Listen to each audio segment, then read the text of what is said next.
Alors Stimium effectivement est une marque qui est un peu différente si on veut la comparer à ce qui existe aujourd'hui sur le marché. On est une marque qui se positionne sur un nouveau segment de marché qui est la nutriprotection des sportifs. On est par défaut souvent associé et assimilé à une marque de diététique du sport, ce qu'on n'est pas.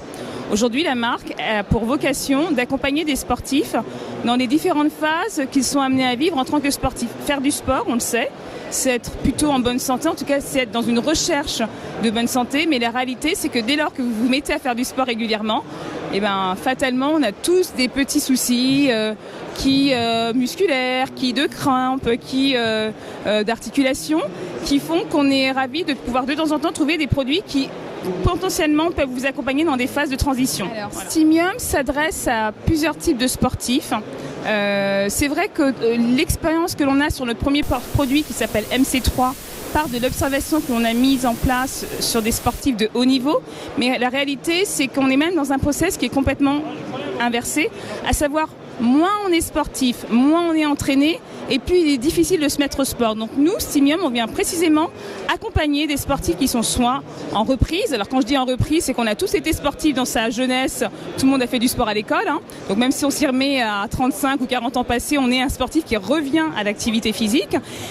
C'est précisément ce type de personne qui va avoir besoin d'être protégé dans ses articulations, dans ses besoins de récupération pour éviter que des blessures ne surviennent et viennent gêner la reprise. Alors Stimium au début c'était effectivement un seul produit qui était le MC3, un produit à base de malate de citrulline qui agit sur la préparation et la récupération et notamment l'évacuation des déchets toxiques qui sont produits par le corps pendant l'exercice.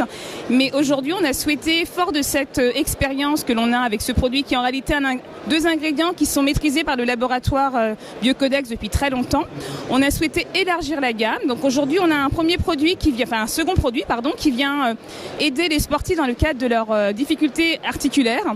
Les difficultés au niveau articulaire, c'est un Français sur deux, il faut le savoir. Donc quand on fait un focus un peu plus appuyé sur le milieu des sportifs, évidemment on va retrouver plus de gens qui sont en souffrance, pas forcément les vieux comme on pourrait le croire. Il y a beaucoup de jeunes qui peuvent avoir des problèmes d'articulation même à un très jeune âge.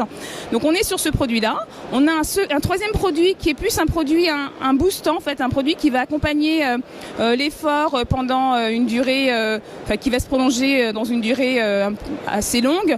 Donc un produit qui va permettre de booster grâce à du maltodextrine dont on a besoin pour faire fonctionner nos muscles, mais également de l'arginine, de la caféine, des produits qui permettent de booster l'organisme de manière ponctuelle et dans une forme gomme assez originale et qui change beaucoup de tout ce qu'on peut trouver comme gel ou comme produit de boissons isotoniques. Donc c'est un produit qui est assez innovant parce que c'est une gomme qui est agréable à consommer mais qui a fait quand même l'objet d'un minimum de recherche avec un peu de science, avec des ingrédients à valeur ajoutée parfaitement mesurables. On a d'autres produits qui se préparent, qui seront prêts dans la gamme d'ici quelques mois maintenant, notamment un produit qui va aider beaucoup les sportifs qui éprouvent des difficultés gastriques dans le cadre de leur activité. Donc un produit qui viendra travailler sur le microbiote, sur la flore intestinale pour permettre aux sportifs de mieux appréhender leurs efforts sur une longue durée, notamment les coureurs qui sont très souvent sujets à des petits problèmes gastriques lors de courses.